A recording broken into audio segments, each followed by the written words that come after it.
Primary की पाठशाला में आप सभी का स्वागत है। आज हम कक्षा 5 की संस्कृत व्युत्सम के चतुर्दश पाठ के अंतर्गत सुभाषितानी पाठ को पढ़ेंगे। आइए सबसे पहले जानते हैं कि सुभाषित क्या चीज़ होती है। सुभाषित ऐसे शब्द या समूह होते हैं या ऐसे वाक्य होते हैं जिनमें कोई बात बहुत ही सुंदर ढंग से बुद्धिमानी के साथ कही गई हो। वह वाक्य सुभाषित वाक्य कहलाते हैं। कहने का मतलब कि कोई भी बात को हम बहुत ही सुंदर ढंग से कविता के रूप में, श्लोक के रूप में, उसे बहुत ही सुंदर रूप में अगर हम किसी के सामने बुद्धिमत्ता पूर्वक रखते हैं तो वह श्लोक या वाक्य सुभाषित वाक्य कहलाते हैं। ठीक है बच्चों, आइए अब इस पाठ को हम पढ़ते हैं और इसका अर्थ समझते हैं। अलस्य कुतो विद्या, अविद्यस्य कुतो धनम, अधनस्य कुतो मित्रम, अमित्रस्य कुतः सुखम। ये पहला श्लोक है। आइए इसको समझते हैं। अलस्य कुतो विद्या, जो आलसी व्यक्ति होता है उसे विद्या कहाँ से मिलेगी। यानी जब आप आलस करोगे, आप पढ़ोगे नहीं, लिखोगे नहीं या किसी चीज़ को जानने की कोशिश नहीं करोगे तो आपके पास विद्या नहीं मिलेगी, यानी आपके पास ज्ञान नहीं होगा। इसीलिए कह रहे हैं अलस्य कुतो विद्या, आलसी के पास विद्या नहीं होती है। और अविद्या से कुतो धनम, अगर आपके पास विद्या नहीं है तो आपके पास धन भी नहीं होगा। अविद्या से कुतो धनम, जो विद्याहीन व्यक्ति होता है उसके पास धन कहाँ से आएगा। यानी आपके पास ज्ञान नहीं होगा, बुद्धि नहीं होगी तो आपके पास रुपया पैसा धन दौलत कहाँ से आएंगे। अगर जो रहेगा वो भी आपसे कोई छीन ले जाएगा या बहकाकर आपसे ले लेगा। अधनस्य कुतो मित्रम, जब आप अधनस्य मतलब आपके पास धन नहीं होगा, आप निर्धन होंगे तो कुतो मित्रम, यानी जब आप निर्धन हो जाएंगे, आपके पास धन दौलत नहीं रहेगी तो आपके पास मित्र भी नहीं रहेंगे। यानी जब आपके पास कुछ रहेगा नहीं तो आपके पास मित्रों की भी कमी हो जाएगी। और अमित्र से कुतः सुखम, अगर आपके पास मित्र नहीं रहेंगे, सगे संबंधी नहीं रहेंगे तो आपको किसी प्रकार का सुख नहीं मिलेगा। ठीक है बच्चों, समझ में आया? फिर से देख लीजिए। अलस्य कुतो विद्या, आलसी के पास विद्या कहाँ से आएगी, यानी आलसी के पास विद्या नहीं होती है। अदस्य अविद्या से कुतो धनम, जो विद्याहीन व्यक्ति होता है, जिसके पास विद्या नहीं होती उसके पास धन भी नहीं होता। अधनस्य कुतो मित्र, और जो निर्धन व्यक्ति होता है उसके पास मित्र भी नहीं होते हैं। और अमित्र से कुतः सुखम, जब आपके पास मित्र नहीं रहेंगे तो आपको किसी भी प्रकार का सुख भी में, यानी जो मित्रों का सुख होता है वह भी आपको प्राप्त नहीं होगा। ठीक है, अब दूसरा देखिए। न चौरहार्यम न च राजहार्यम न भातृ भाज्यम न च भारकारी, व्यय कृते वर्धत एव नित्यम विद्याधनम सर्वधनम प्रधानम। इस श्लोक में बता रहे हैं कि जो विद्याधन होता है, विद्या रूपी जो धन होता है, जो आपका ज्ञान है, वह सबसे प्रधान धन होता है। मतलब कि विद्या के धन के बाद ही किसी धन का नंबर आता है। क्यों? क्योंकि न चौरहार्यम, इसे चोर चुरा नहीं सकता। आपके ज्ञान को, बुद्धि को कोई भी चोर चुरा नहीं सकता। न च राज्यहार्यम, न ही राजा इसका हरण कर सकता है। न भातृभाज्यम, न ही आपके ज्ञान का, बुद्धि का आपका कोई भाई उसका बंटवारा नहीं कर सकता। न च भारकारी, और यह जो धन होता है वह भारहीन होता है। व्यय कृते वर्धत एव नित्यम, इस विद्या रूपी धन को आप जितना ही व्यय करोगे वह नित्य, यानी उतना ही आपका यह वृद्धि करता है। यानी जो विद्या रूपी धन है उसको आप जितना ही बांटोगे, लोगों में दोगे, वह आपका धन घटेगा नहीं, वह बढ़ता रहेगा। इसीलिए कहते हैं विद्याधनम सर्वधनम प्रधानम, जो विद्या रूपी धन होता है वह सभी धनों में प्रधान होता है। ठीक है, कहने का मतलब कि विद्या रूपी धन जो है वह इसे न चोर चुरा सकता है, न राजा इससे आपसे छीन सकता है, न आपके भाई भतीजे इससे बांट सकते हैं। और यह जो धन है वह बिना भार का होता है और इस धन को जितना ही आप बांटोगे वह उतना ही बढ़ता है, कभी घटता नहीं है। इसीलिए कहते हैं कि विद्या धन जो होता है वह सभी धनों में प्रधान धन होता है। ठीक है, अब आइए तीसरा देखते हैं। शैले शैले न माणिक्यम मौक्तिम न गजे गजे, साधवः नहीं सर्वत्र चंदनम न वने वने। शैले शैले न माणिक्यम, यानी सभी पर्वतों पे माणिक्य यानी मणि नहीं होता है। मौक्तिकम न गजे गजे, सभी हाथियों में मोती नहीं पाया जाता है। साधव नहीं सर्वत्र, जो साधु व्यक्ति होते हैं, जो सज्जन या विद्वान व्यक्ति होते हैं, वह सभी जगह नहीं पाए जाते। चंदनम न वने वने, जो चंदन का वृक्ष होता है, बहुत ही गुणकारी वृक्ष होता है, वह सभी वनों में नहीं पाया जाता। कहने का मतलब है कि जो चीज़ गुणवान चीज़ होती है, जो जिस चीज़ में बहुत ही अधिक गुण होता है, जैसे मणि हो गई, तो मणि पर्वतों में पाई जाती है। जो मणि होती है, रत्न होते हैं, वह सभी पर्वतों में नहीं मिलते। जो गजमुक्त होता है, जो मोती होता है, वो हाथियों के यानी गज के मस्तिष्क पे पाए जाते हैं, तो वह सभी हाथियों में मोती नहीं पाया जाता। साधवा नहीं सर्वत्र, जो साधु व्यक्ति होते, जो सज्जन या ज्ञानी व्यक्ति होते, विद्वान व्यक्ति होते, वह हर जगह नहीं मिलते। चंदनम न वने वने, जो चंदन होता है, जो चंदन का वृक्ष होता है, वह हर जगह नहीं मिलते। कहने का मतलब है कि सभी जगह जो सर्वत्र चीज़ है, जो गुणवान व्यक्ति होता है, जो गुणवान वस्तु होती है, गुणकारी वस्तु, वह सभी जगह नहीं पाई जाती। ठीक है, आइए अब चौथा देखते हैं। उद्यमेन ही सिद्ध्यन्ति कार्याणि न मनोरथ है, न ही सुप्तस्य सिंहस्य प्रविश्यन्ति मुखे मृगा।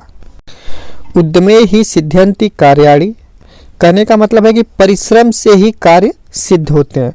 न मनोरथ है, यानी मन में खाली इच्छा करने से कोई कार्य पूरा नहीं होता। किसी काम को करने के लिए हमें उस काम को करना पड़ता है, यानी परिश्रम करना पड़ता है। अगर हम कोई काम खाली सोचें तो वह काम पूरा नहीं होगा। हमें उस काम को पूरा करने के लिए परिश्रम की आवश्यकता होती है। इसीलिए कह रहे हैं उद्यमेन ही सिद्ध्यन्ति कार्याणि, कि जो भी कार्य होते हैं, सिद्ध होते हैं, वह परिश्रम के द्वारा होते हैं। यानी आप परिश्रम करोगे तभी आपका काम होगा। न मनोरथ है, यानी केवल मन में सोचने से या मन में इच्छा करने से कोई कार्य पूरा नहीं होता है। न ही सुप्तस्य सिंहस्य प्रविश्यन्ति मुखे मृगा, कहने का मतलब है कि न ही सुप्तस्य सिंहस्य प्रविश्यन्ति मुखे मृगा, यानी सोए हुए शेर के मुख में मृग स्वयं ही मतलब खुद ही प्रवेश नहीं कर पाता। यानी कि अगर शेर है, वह उसकी इच्छा है, उसे भूख लगी है, तो वह जब तक खुद परिश्रम करके शिकार नहीं करेगा तब तक वह मृग को नहीं खा सकता, यानी हिरण को वह नहीं खा सकता। अगर वह केवल बैठ के सोचते रहे कि मैं अगर आज मृग का या हिरण का शिकार करूं, या मैं आज हिरण को खाऊंगा जिससे मेरी भूख शांत होगी, तो केवल अगर वह सोकर सोचते रहेगा तो उसका काम नहीं होगा। उस मृग को खाने के लिए उस सिंह को परिश्रम करना होगा। ठीक है बच्चों, अब आइए अगला देखते हैं। नमति फलिनो वृक्ष नमन्ति गुणिनो जना, शुष्क वृक्षास मूर्खास न नमति कदाचन। नमति फलिनो वृक्ष, ऐसे वृक्ष नमति यानी झुक जाते हैं। किस तरफ? पृथ्वी की तरफ। मतलब जो वृक्ष में फल लगता है, जो वृक्ष फल को धारण करते हैं, आज जिन वृक्षों में फल लगता है, वह वृक्ष क्या करते हैं? अपनी डालियों को जमीन की तरफ यानी झुका लेते हैं। नमन्ति गुणिनो जना, जो गुणी व्यक्ति होते हैं, जो सज्जन व्यक्ति होते हैं, जो विद्वान व्यक्ति होते हैं, उनके अंदर अहंकार नहीं होता। वह स्वभाव से नम्र व्यक्ति होते हैं, बहुत ही सज्जन व्यक्ति होते हैं, उनके अंदर अहंकार नहीं होता है। ठीक उसी प्रकार जैसे नमन्ति फलिनो वृक्ष, जब वृक्ष में फल लगते हैं तो वह उनकी डालियां जमीन की तरफ झुक जाती हैं। और जैसे ही किसी व्यक्ति को, गुणी व्यक्ति को, सज्जन व्यक्ति को ज्ञान की प्राप्ति होती है तो उसका स्वभाव विनम्र हो जाता है, बहुत ही सरल हो जाता है। लेकिन शुष्क वृक्षास मूर्खास न नमति कदाचन, लेकिन कह रहे हैं कि शुष्क वृक्ष, जो सूखे हुए वृक्ष हैं, यानी जो वृक्ष सूख गए हैं, और जो मूर्खास, जो मूर्ख व्यक्ति हैं, वह कभी भी नहीं झुकते। कहने का मतलब कि वह वृक्ष तभी झुकेगा जब वह हरा भरा होगा और जिसमें फल लगेंगे। जब वृक्ष, हरे भरे वृक्ष में जब फल लगता है तो उसकी डालियां झुक जाती हैं। और जब कोई व्यक्ति गुणी व्यक्ति होता है, सज्जन व्यक्ति होता है, तो उसका स्वभाव बहुत ही सरल होता है। लेकिन जो शुष्क मतलब जो सूखे हुए वृक्ष होते हैं और जो मूर्ख व्यक्ति होते हैं, वह कभी भी किसी के सामने नहीं झुकते। तो बच्चों, ये था सुभाषित वाक्य। इसमें आपके ज्ञान की बहुत सी बातें बताई गई हैं। आप इसको अपने चरित्र में या आचरण में आप इसको धारण करिए। मतलब इससे बहुत सी चीज़ें सीखने लायक हैं। आशा है कि ये पूरा श्लोक आपको समझ में आया होगा अच्छे ढंग से। आइए अब इस पाठ के अभ्यास को देख लेते हैं। पहला है एक पदेन उत्तरत, एक पद में उत्तर दीजिए। पहला है अलसस्य किम नास्ति, आलस से क्या नहीं मिलता, तो इसका उत्तर हो जाएगा विद्या। आलस से विद्या नहीं मिलती, यानी आलसी व्यक्ति को कभी भी विद्या प्राप्त नहीं होती। अगला देखिए शैले शैले किम न भवति, तो मतलब हर पर्वतों में क्या नहीं मिलता, तो इसका उत्तर हो जाएगा माणिक्यम। शैले शैले माणिक्यम न भवति, हर पर्वतों में माणिक्य यानी जो रत्न होता है वह नहीं मिलता।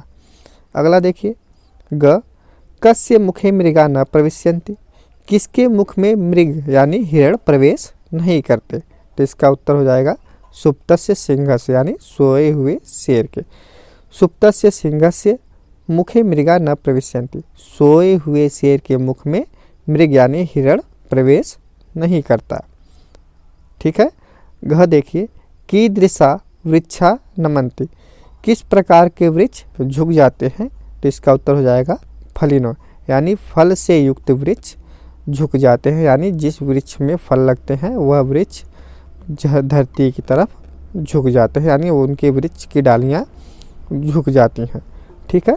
अब अगला देखिए नंबर 2 वाक्यानि पूरयत, यानी वाक्यों को पूरा कीजिए। पहला है अविद्यस्य कुतो, खाली स्थान में उत्तर हो जाएगा धनम, यानी अविद्यस्य कुतो, जो विद्याहीन व्यक्ति होता है उसके पास क्या होता है, उसके पास अविद्यस्य कुतो धनम, यानी जो विद्याहीन व्यक्ति होता है उसके पास धन नहीं होता। ठीक है। नमन्ति फलिनो वृक्षा, इस दूसरे में उत्तर हो जाएगा फलिनो। नमन्ति वृक्षा फलिनो, यानी कि वह वृक्ष झुक जाते हैं जो फल से युक्त होते हैं, जिन वृक्षों में फल लग जाते हैं वह वृक्ष झुक जाते हैं। ठीक है।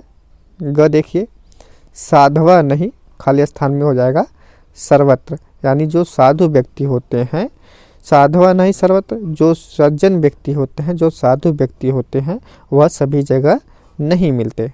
ठीक है। अब अगला देखिए घ विद्याधनम सर्वधनम, खाली स्थान में हो जाएगा प्रधानम, यानी जो विद्या रूपी धन है वह सभी धनों में प्रधान होता है, यानी श्रेष्ठ होता है। ठीक है। अब आइए तीसरा देखते हैं श्लोकांशान योज्यत, यानी श्लोकों को मिलान करना है। ठीक है। इसमें 4 श्लोक के आधे शब्द इस तरफ हैं, आधे शब्द इस तरफ हैं, तो इनको मिलाना है। तो देखिए अध्ययनस्य कुतो मित्रम, तो इसका हो जाएगा एकदम नीचे वाला अमित्रस्य कुतो शिखम। कह रहे हैं कि जिसके पास अधनस्य यानी जो निर्धन व्यक्ति होता है उसको कहाँ मित्र मिलते हैं, यानी अगर आपके पास धन दौलत नहीं है, आप निर्धन व्यक्ति हैं, तो आपके पास मित्र नहीं होंगे, और जब आपके पास मित्र नहीं होंगे तो आपको मित्रों का सुख नहीं मिलेगा। यानी अध्ययनस्य कुतो मित्रम अमित्रस्य कुतो सुखम, यानी आपके पास अगर धन नहीं है तो मित्र नहीं होंगे, और अगर मित्र नहीं होंगे तो आपको उनका सुख नहीं मिलेगा। ठीक है। अब अगला देखिए शैले शैले न माणिक्यम, इसका हो जाएगा मौक्तिकम न गजे गजे। ठीक है, ये ख वाला। तो शैले शैले न माणिक्यम, यानी हर पर्वतों में माणिक्य यानी रत्न नहीं मिलते हैं। ठीक उसी प्रकार मौक्तिकम न गजे गजे, जो मोती होते हैं वह सभी हाथियों में नहीं मिलते। ठीक है बच्चों। अब आइए देखते हैं ग वाला न ही सुप्तस्य सिंहस, इसका सबसे ऊपर हो जाएगा प्रविश्यन्ति मुखे मृगा, यानी जो सिंह सोया हुआ है उसके मुख में कभी हिरण प्रवेश नहीं करता, यानी किसी कार्य को पूरा करने के लिए हमें परिश्रम की आवश्यकता होती है। अगर जैसे शेर है, अगर शेर को भोजन की आवश्यकता है, वह सोच रहा है कि हमें आज हिरण का शिकार करना, हम आज हिरण का भोजन करेंगे, तो उसके लिए उसे मेहनत करनी होगी, यानी परिश्रम करना होगा। अगर वह वही सोकर सोचता रहेगा तो उसके मुख में उसके मुख में मृग प्रवेश नहीं करेगा। तो इसका हो जाएगा न ही सुप्तस्य सिंहस्य प्रविश्यन्ति मुखे मृगा। ठीक है। अब अगला देखिए लास्ट वाला नमन्ति फलिनो वृक्षा नमन्ति गुणिनो जना। कह रहे हैं कि जैसे वृक्ष जो फल से युक्त हो जाते हैं वह झुक जाते हैं, उसी प्रकार जो गुण युक्त व्यक्ति होते हैं, जो गुणवान व्यक्ति होते हैं, वह भी श्रद्धा से, यानी वह भी स्वभाव से विनम्र होते हैं, बहुत ही नम्र प्रकार के व्यक्ति होते हैं, उनके अंदर अहंकार नहीं होता। तो इसका हो जाएगा नमन्ति फलिनो वृक्षा, तो नमन्ति गुणिनो जना। ठीक है बच्चों, यह इसका अभ्यास खत्म हुआ। आशा है कि आपको पसंद आया होगा। धन्यवाद।